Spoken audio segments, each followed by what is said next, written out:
Hello again, it's David Ingalls with another short, or hopefully short, um, video about the cooperative movement and thinking particularly about the history of cooperation. But one of the cooperative principles is education.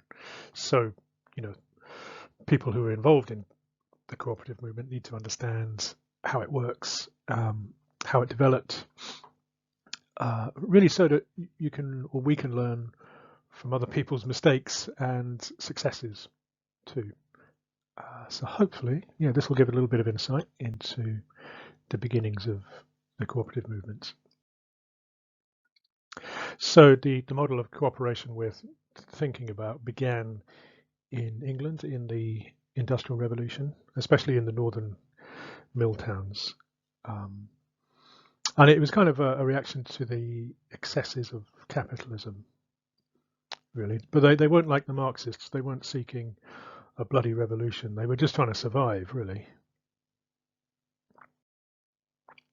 One of the issues was that the mill owners typically ran the only shop where you could buy food, and they also gave credit to their workers, and so the workers were in debt bondage to the mill owners.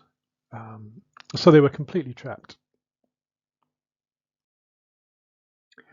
So a key example is the town of Rochdale in the 1840s, which was a mill town. The conditions were so terrible that life expectancy was 21 years. People were literally starving, and not least because traditional self-employed weavers were being replaced by machines. And somebody pointed out that the people who had produced blankets and clothing for the world had nothing for themselves. So in sheer desperation, really, in 1843, a small group of artisans, political activists, Methodists formed a cooperative called the Rochdale Society of Equitable Pioneers. Bit of a mouthful. But this was the first really successful cooperative. 28 of these guys put in twopence a week, together with a joining fee of £1.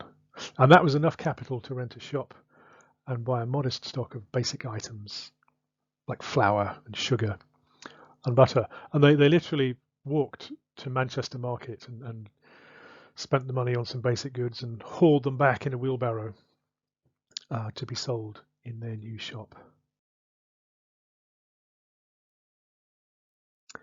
Now, at first, many people were ashamed to buy from the new cooperative, but slowly it began to gain momentum, and especially in the financially turbulent years of the 1840s, it was a safe place to invest your money, as well as a place to buy good quality groceries. Probably the only place you could buy good quality groceries.